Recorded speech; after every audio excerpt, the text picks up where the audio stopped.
रवि जी, सबसे पहला मैं आपका हमारे YouTube channel history of Dhanak and Dhanka में आपका स्वागत करता हूं।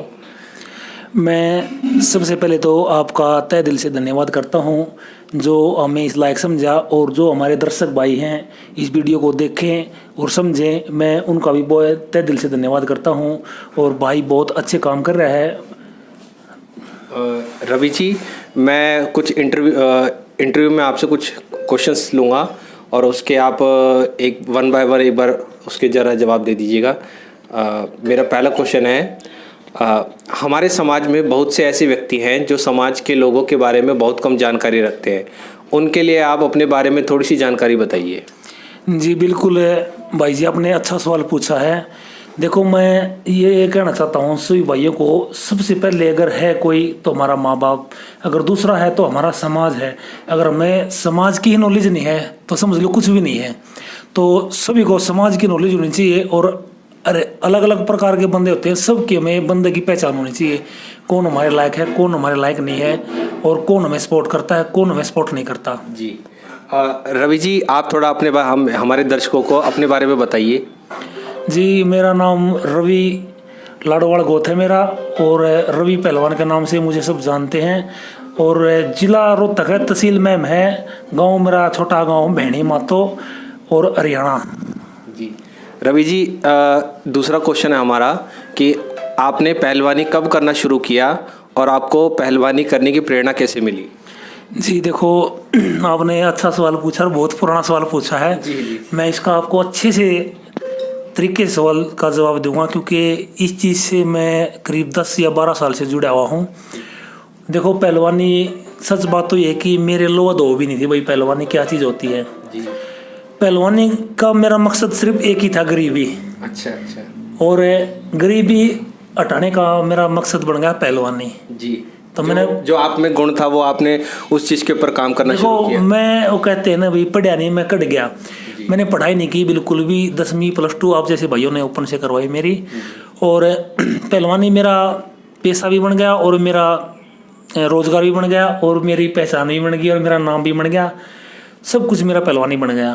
पहलवानी स्टार्ट करने का मेरा मकसद सिर्फ इतना ही था, सिर्फ मैंने पैसे के लालच में पहलवानी की थी उस टाइम पे 2014-15 में। उस टाइम पे मैंने स्टार्टिंग करी थी, करीब 21-20 साल का था मैं जब मैंने पहलवानी स्टार्ट की। इसको ये कह सकते हैं कि जो हमारे समाज में जो आर्थिक जो हमारी मजबूरियां हैं, जो हमारी परिस्थिति है, उसको हम ये कह सकते हैं कि उसके कारण जो है ये चीज़ जो है आपने इसको शुरू किया इस चीज़ को लेके। देखो, मैं आपको थोड़ा पीछे लेके चलूँगा, इसके बारे में आपको बताऊँगा मैं। जो पहलवानी है, पहलवानी का करने का तरीका, और कराने का तरीका, और खाने पीने का तरीका, रहने का तरीका, ये मेरे पास कोई भी सुविधा नहीं थी किसी प्रकार की भी। पहलवानी अपनी तरफ आदमी को खींचती है, मैंने पहलवानी को अपनी तरफ खींचा। जी। मेहनत स्टार्ट की, और 500 रुपये से कुश्ती स्टार्ट की थी मैंने। 500 से भी नीचे से स्टार्ट की, 200 से 100 से 500 की लड़ा। फिर मैं धीरे धीरे पैसे कमाता गया, खाता गया, आगे बढ़ता गया। फिर मैंने 11,000 की कुश्ती लड़ी, 21,000 की कुश्ती लड़ी, फिर मैंने 51,000 की कुश्ती लड़ी, 1 लाख की कुश्ती लड़ी, और इसे 1-2 पूछमेट और भी थोड़ी थोड़ी बड़ी बड़ी हैं। जी। और सबसे बड़ी बात है कि ये जो हमारा समाज है, धानक समाज है, इस चीज़ को दिल पे लेके नहीं करता। कोई भी करता है, मेहनत करते हैं, या पढ़ाई की मेहनत हो या खेल की मेहनत हो, अगर हम इसको दिल पे लेके करेंगे तो उन पढ़ाई करेंगे तो नौकरी लग जाएंगे। पहलवानी करेंगे, कोई भी एट टू टाइम गेम करेंगे तो हमारा नाम पहचान बन जाएगी, समाज का नाम होगा। कई बार मैं इसमें एक लाइन और जोड़ता हूँ कि कई बार ऐसा होता है कि हम किसी रोजगार को चुनते हैं और कई बार रोजगार हमें चुनता है। तो ऐसा लगता है कि रोजगार ने मतलब आपने रोजगार नहीं, रोजगार ने आपको चुन लिया शायद। जी बिल्कुल। देखो, मैंने आपको पहले ही बता दिया बात है, ये थोड़ा आपने उस दूसरे तरीके से बोल दिया और मैंने दूसरे तरीके से बोला। जी। तो मैंने रोजगार ही अपना मान के पहलवानी स्टार्ट की थी। मैंने नहीं पता था कि मैं मेहनत करके यहाँ तक पहुँच जाऊँगा और समाज में मेरी एक अलग पहचान हो जाएगी। सबसे बड़ी बात ये कि है कि मैंने मेहनत की है, मेरे गांव वालों ने मुझे सपोर्ट किया, मेरे समाज ने सपोर्ट किया मुझे, आप जैसे भाइयों ने बहुत दिल से साथ दिया। मैं अभी भी कहीं भी जाता हूँ, ब्याह शादी में, बारात में, कहीं भी फंक्शन में जाता हूँ तो मुझे कोई 1100, कोई 2100, कोई 5100, कोई 11,000 रुपये दे के मान सम्मान करता है, तो मैं उनका भी सदा आभारी रहूँगा और इस चीज़ को हमेशा बरकरार रखूँगा। जो मेरा मान सम्मान करते हैं उस चीज़ को मैं हमेशा जिंदा रखूँगा मेरे दिल में। जी। मेरा दूसरा सवाल जो था आपने उसका भी उत्तर दे दिया, मगर उसमें एक चीज़ और प्रश्न था हमारा, वो ये था कि रवि लड़वाल से पहलवान रवि लड़वाल बनने का सफ़र, इस सफ़र में आपको कौन कौन सी आर्थिक चुनौती आपने बताई दी, मगर एक और इसमें प्रश्न जुड़ा हुआ है कि सामाजिक और पारिवारिक चुनौतियों का सामने आपने कैसे किया? देखो, वो कहते हैं कि भी जिसा देश उसा बेस। तो मैं जहाँ भी गया हूँ मुझे अच्छे दोस्त भी मिले हैं, बुरे भी मिले हैं, खींचने वाले मिले हैं, आगे बढ़ाने वाले मिले हैं। वो तो है ही हमारे समाज में, तो खास मैंने किसी को अपनी नज़रों से गलत नहीं देखा। किसी ने मेरा बुरा भी किया तो मैंने उसको बड़ा भाई मानना है। अगर वो मेरा एक बार बुरा करता है तो कर लो, 2 बार कर लो, 3 बार कर लो, मैंने उसका कभी बुरा सोचा भी नहीं कि मन से। है कि वो नज़रों से गिर जाता है तो वो इंसान ये सोचता कि मैंने तुम इसका बुरा किया, ये तुम्हारी इतनी इज्जत कर रहा है, तुम्हारा इतना मान सम्मान दे रहा है, तो वो कहीं ना कहीं अपनी नज़रों से ही गिर जाता है। हाँ, वही वाली बात है, नज़रों से गिरने वाली बात। और मैं आपको बताना चाहता हूँ, मैंने पहलवानी स्टार्ट की जब मैंने सिर्फ एक पानी के गिलास से पहलवानी स्टार्ट की थी 2014 में। मेरे गाँव में मैंने अखाड़ा बनाया था छोटा सा। वो अखाड़ा भी मैंने ऐसे बनाया था कि मेरे पास ना तो मिट्टी के पैसे थे, ना उसमें तेल डालने के पैसे, ना हल्दी डालने के पैसे थे, और ना ही किसी ने मुझे ये बोला कि भी तू ले जा और ये मेहनत कर ले। उस टाइम पर तो सभी ये बोलते थे भाई यहाँ कुछ नहीं है, अपने जाके दिहाड़ी मजदूरी कर, उससे 2 पैसे बन जाएंगे आपके, यहाँ आप काम का अपना टाइम खराब कर रहे हो। तो मैंने उस चीज़ को अनगौर करते हुए मैं आगे बढ़ता चला गया, आराम आराम से अपना जो अखाड़ा मैंने, भाई जैसे हमारे गांव में ज़मींदार लोग हैं सभी, तो उनके साथ मेरा सबके साथ लगाव था। मैं काम करता था खेतों में सबके साथ मिलके। मैं किसी की मैंने खाद डाल दिया, वे किसी का कुछ काम कर दिया खेत का, तो मैं बोलता था अंकल मुझे ये चाहिए है, डॉक्टर चाहिए है, माटी चाहिए है, दे देंगे, मुझे पोल काटने हैं, रस्सा ले आना, ये करना है।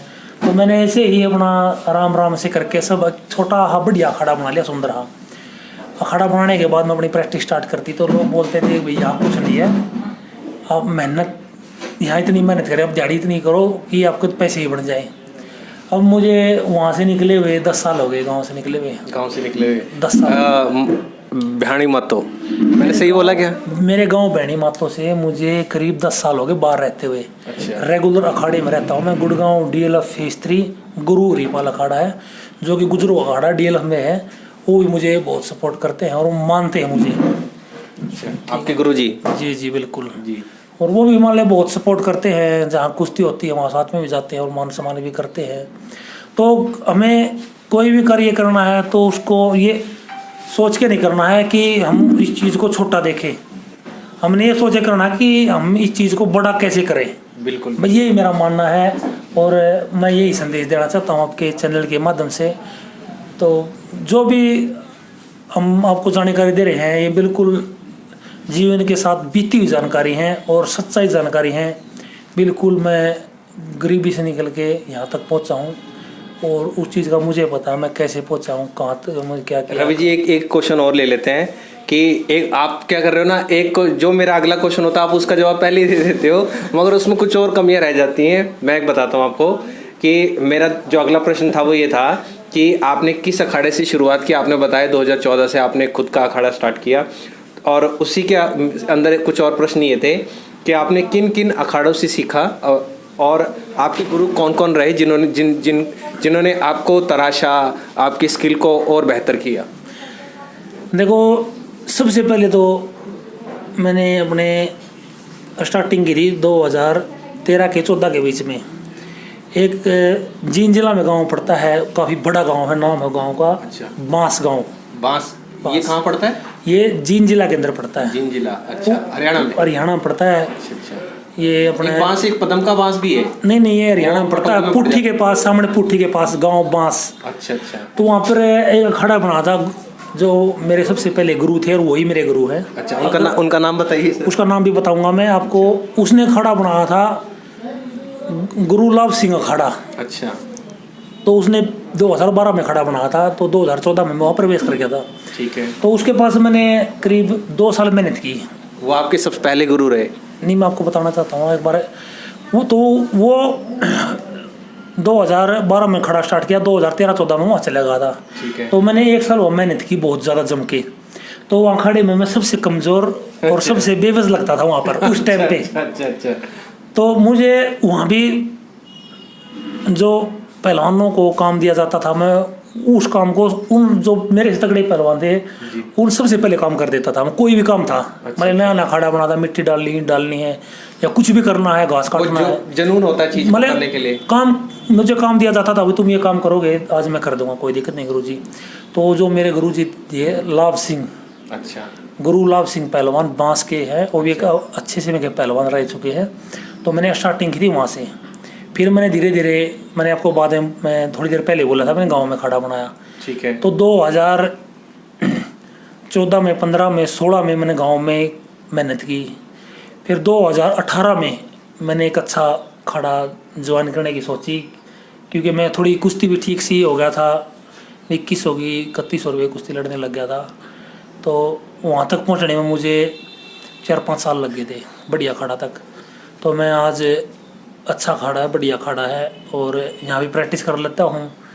और मेरे जोर करने के लिए मैं आया नगर अखाड़ा है यहाँ पर दिल्ली में, वहाँ भी चला जाता हूँ। अच्छा। और कई दोस्तों के अखाड़े मेरे आसपास में, कभी वो बुला लेते हैं तो उनके पास भी प्रैक्टिस करने के लिए चला जाता हूँ। अच्छा। तो नेक्स्ट क्वेश्चन लेते हैं। आपने कौन से वेट कैटेगरी से खेलना शुरू किया और कौन सी वेट कैटेगरी से आप खेल चुके हैं, और भविष्य में आप कौन सी वेट कैटेगरी के लिए तैयार कर रहे हैं अपने आप को? मैंने स्टार्टिंग की थी, उस टाइम पे मेरे में था 64 kg वजन था। अच्छा। तो बिल्कुल हल्का पतला दुबला हाँ। जी। फिर मैंने अपनी तैयारी करके पैसे पूसे कमा के खा के वजन बढ़ा 80 किलो, 80 से फिर 100 आया। अच्छा। फिर 100 में मैं थोड़ा ठीक हो गया था, माले। और इसी में एक सवाल और जोड़ देता हूँ, जो आपने उत्तराखंड केसरी जो टाइटल जीता, वो भी किस कैटेगरी में आपने जीता था, वो भी बताऊंगा आपको मैं, इसी में बता देता हूँ सारी। 80 किलो वेट होया मेरा। 80 किलो होने के बाद मैं कुश्ती लड़ने लग गया। तो फिर मैंने सोचा कि सरकारी गेम आते हैं, इनमें पैसे थोड़े लगते हैं हमारे, इसमें लड़ लेते हैं। फिर मैंने 84 किलो में डिस्ट्रिक्ट खेला, स्टेट खेला, बढ़िया पोजीशन लगी मेरी, नेशनल में पार्टिसिपेट हुआ।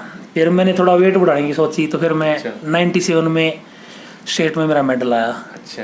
और इसमें 97 kg में? हाँ, 97 kg में, हैवी वेट में। ठीक है। फिर मैंने मेडल आने के बाद और तैयारी की। फिर मेरा नेशनल के गेम आए, 97 किलो सीनियर नेशनल खेला मैं। अच्छा। फिर मेरी पार्टिसिपेट हुई। अच्छा। फिर दोबारा से मैंने तैयारी कर रखी थी, फिर मैं लड़ा, फिर मैं स्टेट में मेरा मेडल आया। फिर नेशनल में मेरा कोई मेडल नहीं है, मैं बता दूं आपको। नेशनल में फिर मेरा पार्टिसिपेट होया। अच्छा। फिर उसके बाद 125 किलो में ऑल इंडिया रैंकिंग में ये कुश्ती हुई थी हमारी यूपी में, जो कुश्ती देख से हमारे ब्रजभूषण। अच्छा। तो उन्होंने करवा रखी थी ऑल इंडिया रैंकिंग की। तो 125 किलो में मैंने अपना हिस्सा लिया कुश्ती के अंदर, तो रैंकिंग में मेरा 5वां स्थान है। ऑल इंडिया में 5th रैंक है। हाँ। अच्छा। ये बात है 2022 की और 23 की। फिर 2 स्टेट के हो गए, 2 national participate, all India ranking होगी। ठीक है। फिर और ये चीज़, ये जो हम नेशनल खेलते हैं, नेशनल के लिए तैयारी करते हैं, यही कॉमनवेल्थ के लिए भी होती हैं, यही शायद ओलंपिक्स के लिए भी होती हैं? बता देता हूँ आपको। ऐसा होता है कि पहले नीचे से उठना पड़ता मैं, ठीक, डिस्ट्रिक्ट होगी, फिर स्टेट हो गया, फिर नेशनल हो गया, फिर इंटरनेशनल हो गया, वैसे ही बढ़ते जाते आगे आगे। अच्छा। ठीक है। कॉमनवेल्थ गेम हो गए, एशियाड हो गया। तो उसका एंट्रेंस यही होता है या फिर उसका? होता है बस, यहीं से लड़के निकलते हैं, जो ज़्यादा फाइट बढ़िया करेगा, जो जीतेगा वो आगे जाएगा। अच्छा। उसमें कोई मायने रखता भाई ये गरीब है या अमीर है, वो तो जिसमें दम होगा वो जाएगा। फिर 2024 में किसी ने बताया मेरे को, ऐसे वहाँ पर खुला दंगल करवाया है उत्तराखंड केसरी का, तो आप वहाँ भाग ले सकते हो। तो जनवरी 2024 आई थिंक, जनवरी 16 2024 को जी। तो मैं वहाँ चला गया। वहाँ से आकर मुझे देखा तो वहाँ काफ़ी लड़के आए हुए थे, हैवीवेट के सभी।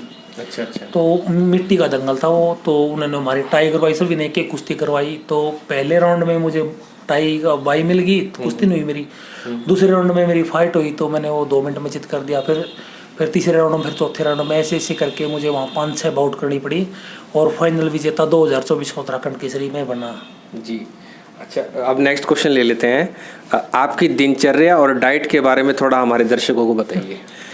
देखो भाई, पहलवान की डाइट तो आप सभी को पता है कि पहलवान क्या खाता है। नहीं, जो हमारे दर्शक जो नए हैं उनको थोड़ा आप बताइए ताकि उनको थोड़ा इंस्पिरेशन मिले आपसे।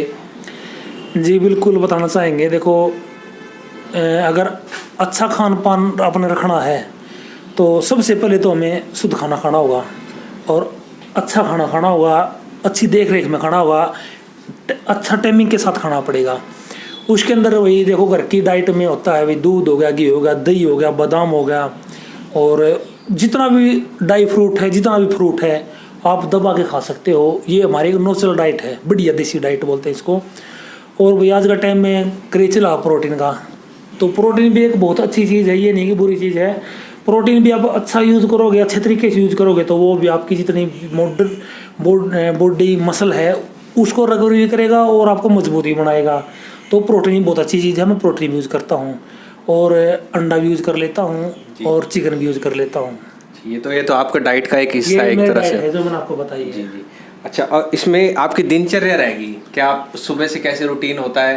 क्योंकि क्या होता है ना कि हमारे बहुत से ऐसे दर्शक होंगे जो हो सकता है इस फील्ड में आना चाह रहे हो, तो वो घर पे ही इंस्पिरेशन जो है सोच रहे हो कि हमें रवि जी से इंस्पिरेशन मिलेगी। तो उसमें आप थोड़ा एक बार बताइए कि मॉर्निंग कितने बजे से उठना पड़ता है और एक पहलवान को रेस्ट कितना ज़रूरी होता है, और उसके लिए और फिजिकल एक्टिविटीज़ तो वो तो ज़रूरी होती है, नींद का क्या महत्व है, थोड़ा और डिटेल में थोड़ा बताइए। देखो भाई, ये अपने जुगाड़ में निर्भर करता है भाई। जैसे मैं अपने खुद के बता दूं, मैं पूरे दिन काम करता था, दिहाड़ी मजदूरी करता था, फिर प्रैक्टिस करता था, खाता था, कुछ मिल जाता सो जाता था। वो था एक पुराना टाइम, वो पुराना दौर था मेरा। जी जी। जो एक शुरुआत से तो अलग चीज होती है, बट प्रोफेशनली तो वो तो अलग चीज होती है। वही तो बता रहा हूँ आपको मैं, वो मेरा पुराना दौर था। मतलब उस टाइम पर मैं एक, वो बोलते हैं मैं नाजुक गरीब परिवार से था मैं। जी। ठीक है। और जो अब का दौर है, मैं काम भी कर रहा हूँ, अपना अच्छा काम भी है गुड़गांव के अंदर छोटा मोटा। अच्छा। और कुश्ती में भी अपना अच्छा नाम भी है छोटा मोटा, और अब जैसे भाइयों का सपोर्ट भी है। अच्छा। तो तीनों चीज़ मेरे साथ जुड़ी है। अच्छा। अब मैं आपको बता दूं कि मैं सुबह करीब 5 बजे 6 बजे उठता हूँ। उठ के मैंने उठ के कुछ हल्का फुल्का खाना पीना खा के अपनी प्रैक्टिस करता हूँ। प्रैक्टिस करने के बाद तुरंत बाद जो मैंने डाइट लेनी है वो डाइट लेता हूँ। मैं प्रॉपर रेस्ट करता हूँ। रेस्ट करने के बाद मैं फिर दिन में 1-2 घंटा अगर मुझे टाइम लगता सो जाता हूँ, नहीं अभी मुझे काम है 1-2 तो काम संभालता हूँ अपना। फिर उसके बाद 4 से 5 बजे अपनी प्रैक्टिस, शाम को अच्छी डाइट अच्छी नींद, यही पहलवानी है। सबसे बड़ी बात, मेहनत करो, आगे बढ़ो, अच्छी डाइट लो, अच्छी इज्जत करो सबकी, सबको एक समान मानो। मैं तो मेरे नेचर जो मेरी बात है वो मैंने आपको बता दी। अच्छा, एक सवाल और ले लेते हैं कि कुश्ती में हार का महत्व क्या है और हार से हमें क्या सीखना चाहिए?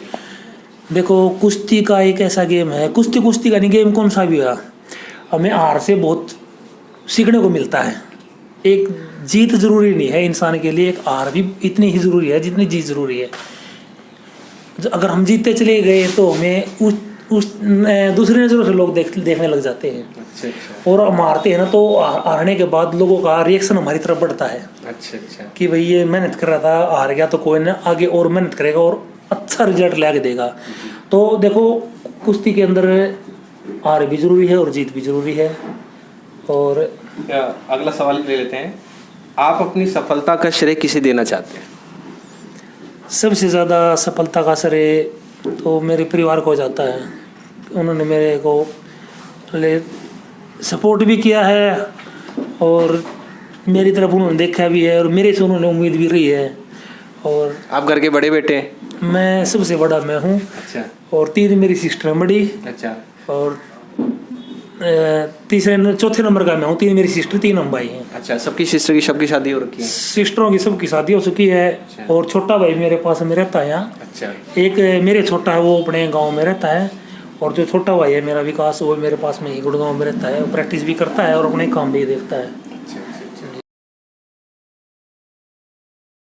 अच्छा रवि जी, अगला क्वेश्चन स्टार्ट करते हैं कि जिस व्यक्ति की मध्यम आय हो और कुश्ती करना चाहता हो उसके लिए क्या सलाह आप देंगे? जी भाई जी, आपने बहुत अच्छा सवाल पूछा है। थोड़ी ही ज़्यादा नहीं, थोड़ी प्रेरणा तो मैं मेरे से दे देता हूँ, जो मैंने आपको पहले ही बताया है अगर कोई भी चीज़ छोटी है उसको बड़ा हमें बनाना है, अगर उसको मुँह ही छोड़ देंगे तो हमारे हौसले टूट जाते हैं। हमें हौसले नहीं तोड़ने हैं, कम से ज़्यादा होती है और ज़्यादा से और ज़्यादा होती है। तो मेहनत करते जाओ, वो जो आपको जिस चीज़ों की ज़रूरत है वो ऑटोमेटिक आपके पास आती जाएंगी। खाने पीने की हो, रहने की सुविधा हो, या कोच की सुविधा हो, या प्रैक्टिस की सुविधा, या उठने की सुविधा हो, सोने की सुविधा हो, ये हमें खुद पे निर्भर करता है, हम इनको कैसे कर सकते हैं। मतलब कहने का मतलब यही है कि आपकी जो लगन है वही आपका सबसे बड़ा हथियार है। पहलवान मैं आपको बता दूं, अमीर घरों से पहलवान नहीं बनते कोई भी।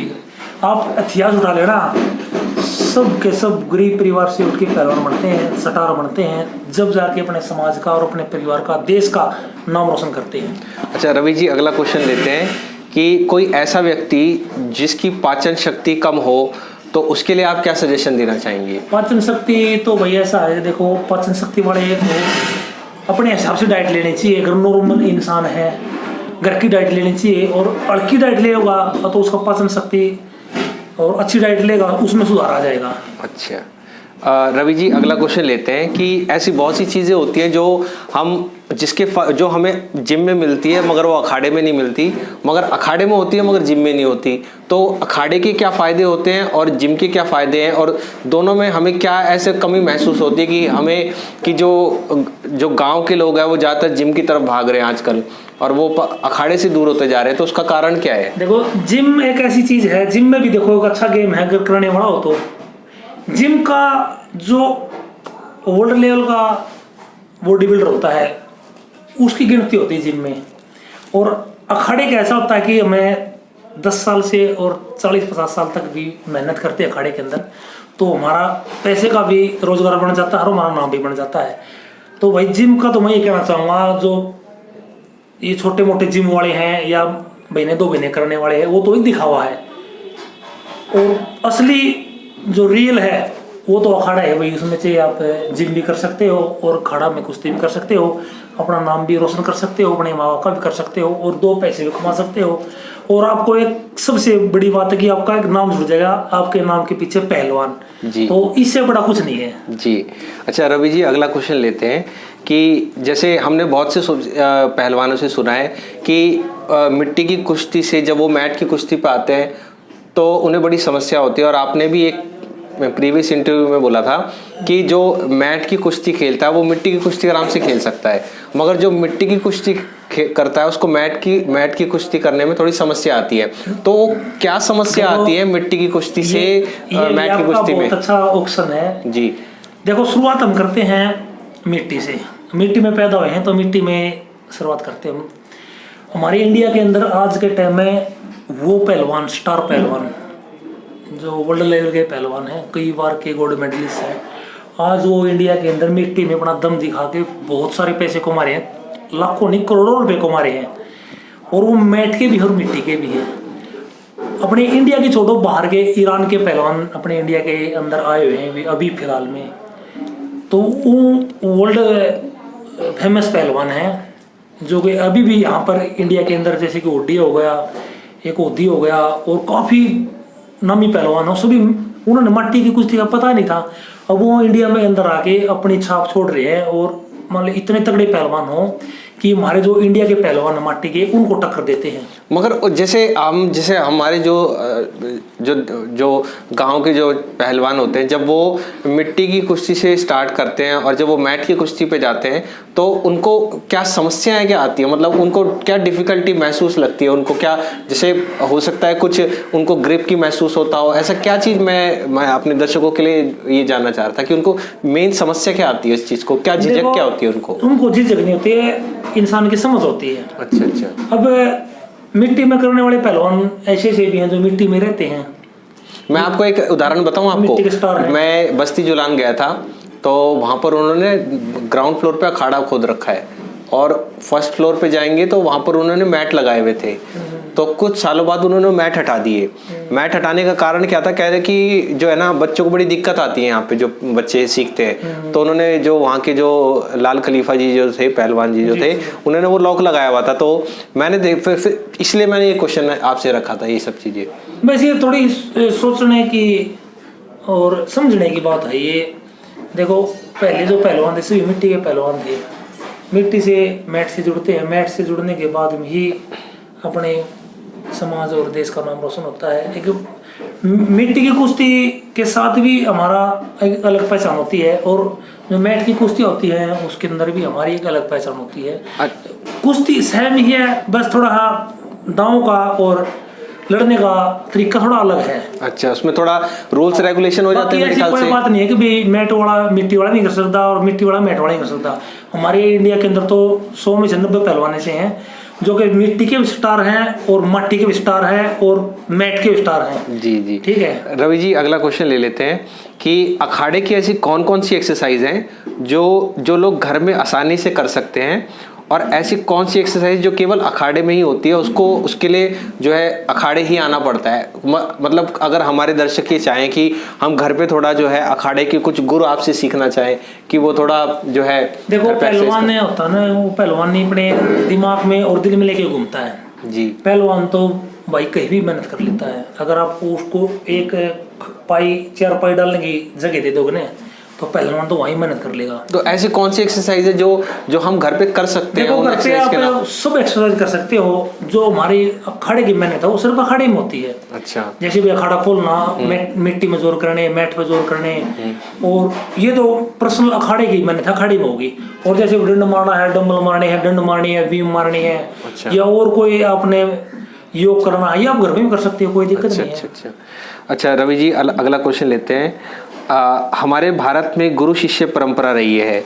हमारे नन्हे पहलवानों को इस गुरु शिष्य परंपरा के बारे में आप क्या सलाह देना, क्या सीख देना चाहेंगे गुरु शिष्य परंपरा की? मैं ये कहना चाहूँगा, जो भी गुरु शिष्य की कहानी होती है ना, वो एक माँ बाप से बढ़ के होती है। अगर असली गुरु है वो अपने शिष्य को अपना बच्चा मानता है, और जो असली बच्चा वो अपने गुरु को अपने माँ बाप से बड़ा दर्जा देता है। जो जिसको गुरु मान जाएगा ना वो हमेशा जिंदगी में कामयाब होगा। वो पढ़ाई में गुरु हो या कुश्ती में हो या कोई भी गेम हो, अगर उसने गुरु मान लिया दिल से तो वो कामयाब होना ही होना है। क्योंकि उस चीज़ का उसने पता लग जाएगा कि मेरा गुरु जी ने मुझे सिखाया है, मुझे करना है, वो करेगा तो उस चीज़ का उसको नतीजा मिलेगा। अच्छा हो या बुरा हो, नतीजा जरूर मिलेगा।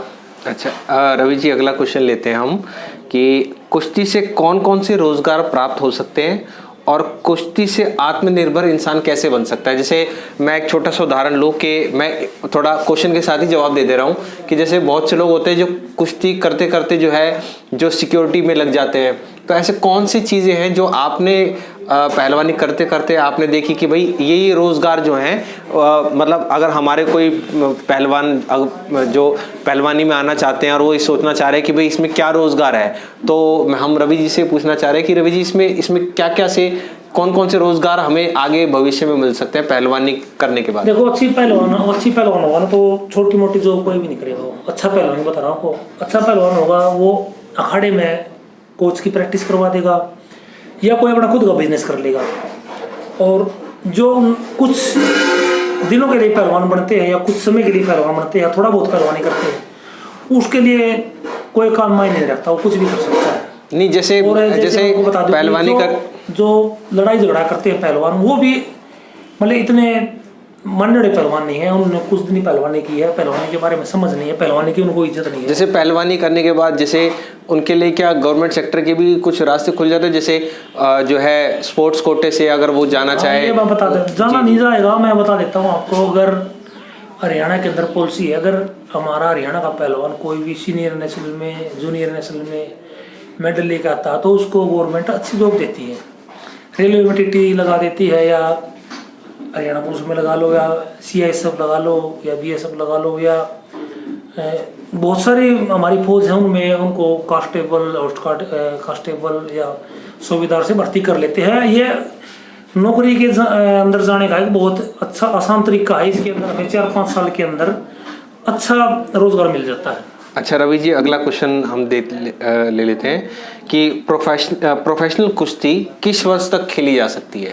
प्रोफेशनल तो कुश्ती हमारी यही होती है जो मिट्टी वाली है ना। जी जी। ये सबसे ज्यादा तो पंजाब में, फिर सेकंड हरियाणा में, फिर महाराष्ट्र में, फिर इसमें हिमाचल में, फिर जम्मू में। नहीं, मेरा प्रश्न ये था रवि जी कि प्रोफेशनल कुश्ती का मतलब ये हुआ कि अगर कोई व्यक्ति जो है अगर नेशनल के लिए खेलना चाह रहा है या इंटरनेशनल के लिए खेलना चाह रहा है, तो उसके लिए कुछ हमें जो फॉर्म्स होते हैं उसमें क्या हमें एज क्राइटेरिया कुछ होता है कि हमें इस लेवल के नीचे नहीं, उसमें सिर्फ जूनियर और सीनियर का होता है। जूनियर सीनियर कोई भी कहाँ लड़ सकता है। अगर जूनियर होता है वो 18 साल से नीचे, ठीक है, और सीनियर होता है वो 18 साल से, उसको में दम दिखाना होता है भैया 40 साल से लड़ो, 50 साल से लड़ो, कब तक लड़ सकता है, उसको कोई मना नहीं करेगा। मतलब एज का कोई बैरियर नहीं है इसका? नहीं, एज का कोई बैरियर नहीं, इसके अंदर अपना दम दिखाओ और आगे बढ़ो बस। जी।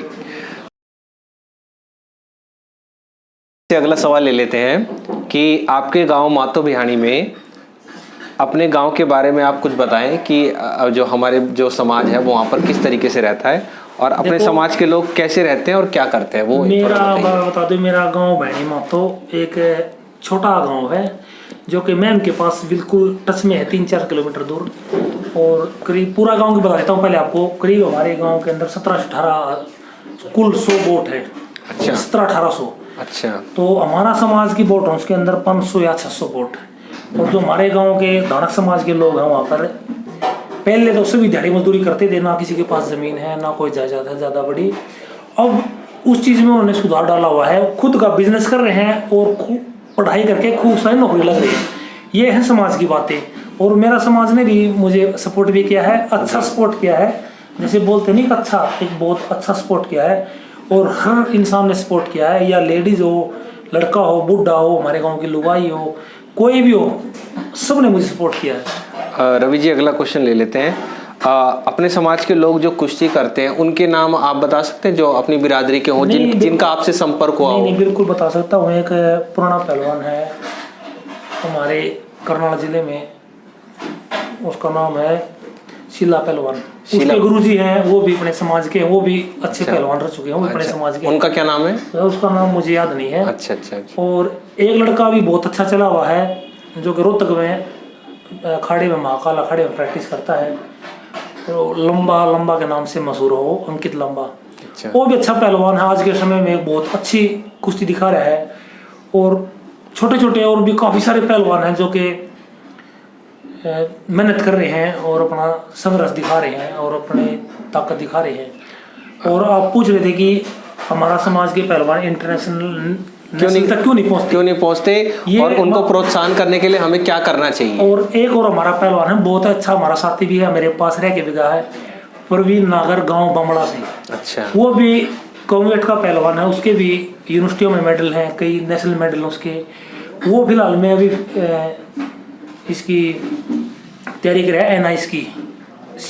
वो फिलहाल पटियाला में अपनी तैयारी कर रहा है, NIS का ट्रेनिंग ले रहा है। NIS की जो भी पढ़ाई कर रखी भाई ने, अच्छा पहलवान है और बहुत अच्छा कोच बनने वाला है वो। वो भी अपने समाज का है। ये NIC थोड़ा आप बता सकते हैं इसके बारे में हमारे दर्शकों को? ये कोच होते हैं, NIC कोच होते हैं, जैसे कि भाई उसने NIC क्या बोलते हैं, NIC कोच जिसने डिग्री भी ले रखी है और उसने उस चीज का नॉलेज भी है और उस चीज की पढ़ाई भी कर रखी है। मतलब तो हर चीज से प्रैक्टिस कोच होता है। जैसे कि भाई इसमें स्टेट में मैट पे कुश्ती होती है, उसमें कोच होते हैं, नेशनल में कोच होते हैं। और जहाँ भी बाहर गवर्नमेंट उसको भेजती है तो हमारे जो NIS कोच होते हैं उन्हीं को भेजती है। अच्छा। हाँ। मतलब वो एक तरह से जो है रोजगार के वजह से रोजगार भी लगा लो और अच्छा कोच भी लगा लो। जी। अच्छा। और आप पूछ रहे थे कि भाई हमारे पहलवान नेशनल इंटरनेशनल तक क्यों नहीं पहुँचते। ये तो देखो मैं आप सभी को बताना चाहता हूँ, ये किसी की कोई पर्सनल कमी नहीं है, क्यों नहीं पहुँचता, ये हमारी ही कमी है। हम क्यों नहीं पहुँचते हम वहाँ तक पहुँचने के लिए जो मेहनत होती है वो मेहनत हम कर नहीं पाते। जी। दूसरी बात ये है, लोग बोलते हैं कि भी इस समाज का कोच था, उसने निकाल दिया। कोच किसी को कोई कमजोर नहीं समझता। अगर कोच है ना वो, तो वो सबके लिए ये जरूर सोचता है कि मेरा बंदा आगे जाए। अब कोई माँ बाप लगा लो, उसको ये थोड़ी सोचेगा कि भी मेरा लड़का रह जाए। वो ये सोचेगा कि भाई मेरा ही लड़का आगे जाए। और गुरु भी ये सोचेगा कि मेरा जो सबसे अच्छा जो सिक्का है वो चले। भाई इतना फर्क है कि हमारे कोच नहीं है हरियाणा के अंदर। जी। अगर हमारे कोच हो तो वो भी मैं सोचते हैं हमारा जो लड़का वो भी आगे जाए।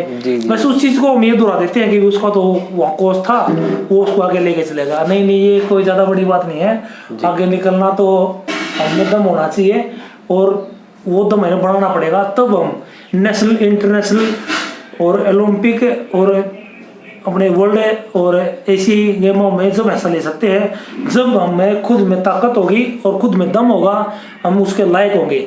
जी अच्छा रवि जी, उसके लिए हमें दिन रात मेहनत करनी पड़ेगी, अच्छी डाइट लेनी पड़ेगी, अच्छे कोच का सहारा लेना पड़ेगा और अच्छी नींद लेनी पड़ेगी और अच्छे तरीके से हमें पहलवानी करनी पड़ेगी, जब जाके हम इंटरनेशनल पहलवान या ओलंपिक पहलवान बन सकते हैं।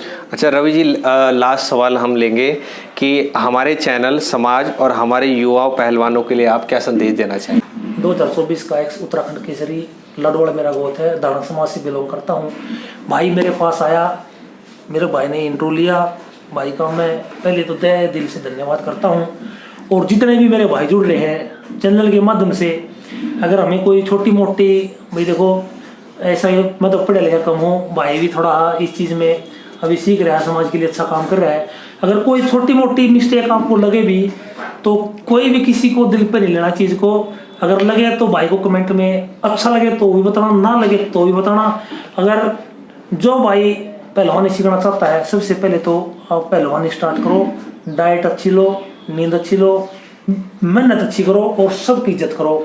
इससे बढ़ के मैं तो किसी को इसके अलावा कुछ बताना नहीं चाहता। यही मैंने सीखा है और यही मैंने किया है, और आप जो पूछना चाहते हो वो भी बता सकते नहीं, बस रवि जी आपने इतना समय हमें दिया और आपने हर एक बात का जो है बेबाकी से जो आपने जो है उत्तर दिया। आपने कोई जो मेरे को महसूस हुआ, आपने कोई जो है चीज़ों को शुगर कोटेड नहीं आपने जवाब दिया। आपने सारी जो थी, जो आपने जो आपके जो नॉलेज थी, जो आपने जो तजुर्बा है वो हमारे दर्शकों के साथ साझा किया, उसके लिए मैं आपका तहे दिल से धन्यवाद करता हूँ रवि जी। और कोशिश करूँगा और भाई तो बड़े मिलकर बढ़िया लगा, और कोशिश करेंगे रवि जी के घर आएँ और उनके बारे में और जाने, और इस वीडियो का जो है हम पार्ट 2 भी बनाएं। तो मैं कोशिश करूंगा रवि जी के गांव आने की, और वहां पर आके जो है और थोड़ा इनके बारे में जानेंगे। बिल्कुल वेलकम भाई जी, गांव में आओगे तो थोड़ा और भी अच्छा लगेगा। और मेरी जो रवि जी ने पहले मुझे गांव में इनवाइट किया था, मगर कुछ जो है हमारी जो संपर्क नहीं बन पाया उस वजह से, तो हमने जो है यहीं पे ही गुड़गांव में ये इंटरव्यू शूट किया है। यदि आपको ये इंटरव्यू अच्छा लगे तो आप इस वीडियो को लाइक कर सकते हैं, चैनल को सब्सक्राइब भी कर सकते हैं। तो भाई का चैनल है किस नाम से एक बार बताओ? मेरा चैनल है history of Dhanak and Dhanka के नाम से। तो भाई का चैनल है, भाई बहुत अच्छे काम कर रहे हैं। जो भाई वीडियो देखे, लाइक करना, शेयर करना, सब्सक्राइब करना और कमेंटों में जरूर बताना भाई कैसे इंटरव्यू लगा, भाई का कैसे लगा। ये चीज बोलनी चाहिए भाई को बहुत गर्व है, क्योंकि थोड़ा सीख रहा है, तो मैंने काफी पहले भी इंटरव्यू दिए हैं। तो मैं सभी के भाई के माध्यम से, चैनल के माध्यम से ही कहना चाहता हूँ, जो भाई भी मेहनत करना चाहता हो, करो, दबा के मेहनत करो, इससे बढ़कर कुछ नहीं है। देश और समाज इससे आगे नहीं खुल सकता है। तो सभी भाइयों को राम राम, जय हिंद, जय भारत, वंदे मातरम।